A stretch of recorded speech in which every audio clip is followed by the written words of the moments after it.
Hey guys, and today I would like to discuss my second round steals for this past year's NBA draft. I've gone through the second round. I've picked 3 guys that I think can really make an impact in this league and should have been a little bit higher than when they were drafted, or can make a real impact without people really knowing who they are. So, first guy we got to go with, in my opinion, is Javon Carter. He was the 32nd pick, as you can see, by Memphis, and he is possibly one of the top 3 defenders on the perimeter in this draft. He played at West Virginia, and West Virginia, under Bob Huggins, plays an extremely physical, extremely tiring style of a full court press. Javon Carter, every minute that he was out there of every game, they pretty much had him play full court on the best guard for the opposing team.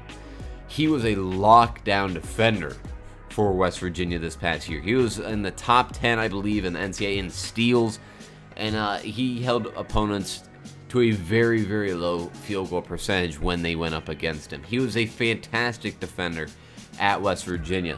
He's 6'2", 200 pounds, not the most athletic player, but his grit and defensive intensity really make up for it. He can guard the best of them. If he can improve his lateral quickness, his lateral defense, dealing with the faster guards, the Damian Lillards, the Aaron Foxes, if he can somewhat keep up with those guys, he can really impact a lot of shots. He's got a 6'5" wingspan, so he does have the length to contest jump shooters.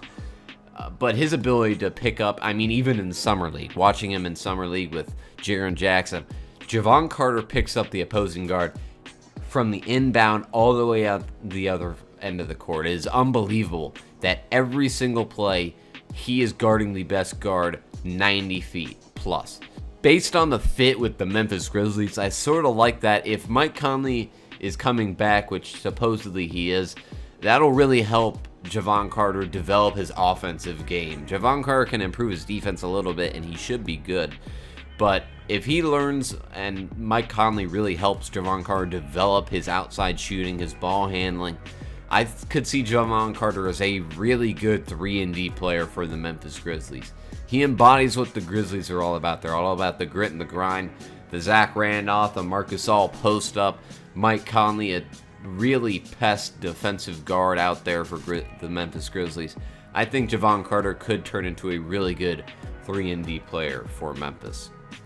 Now moving on to the second prospect I single out, Mitchell Robinson. He was the 36th pick by the Knicks, a 6'11", 225-pound center. Now he committed to Western Kentucky but did not play for a variety of reasons I'm not going to get into, but he's a very raw prospect. He's a really good athlete, 9'3" standing reach, so he's very long and athletic. He can be a shot blocker and a lob finisher, but he's not the most technically skilled around the basket.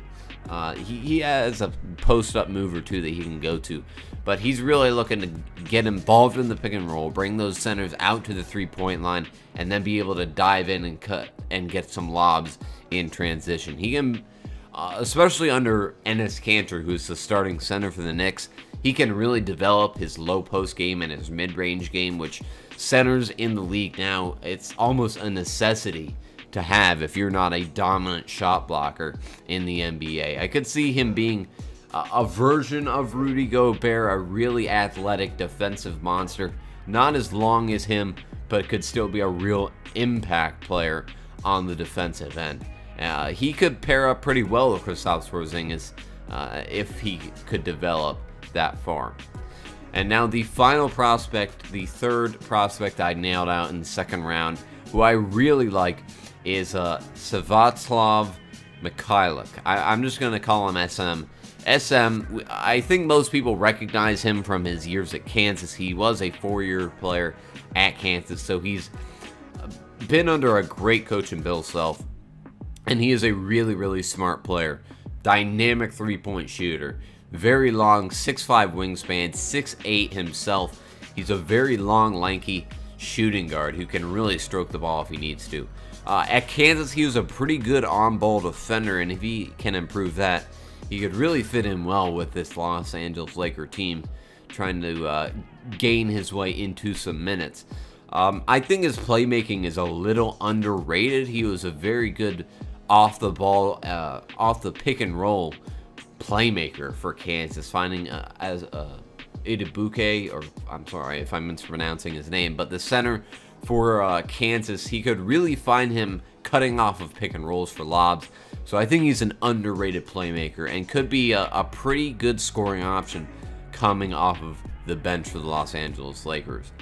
But those are my 3 picks for 3 second-round steals of this year's NBA draft, guys.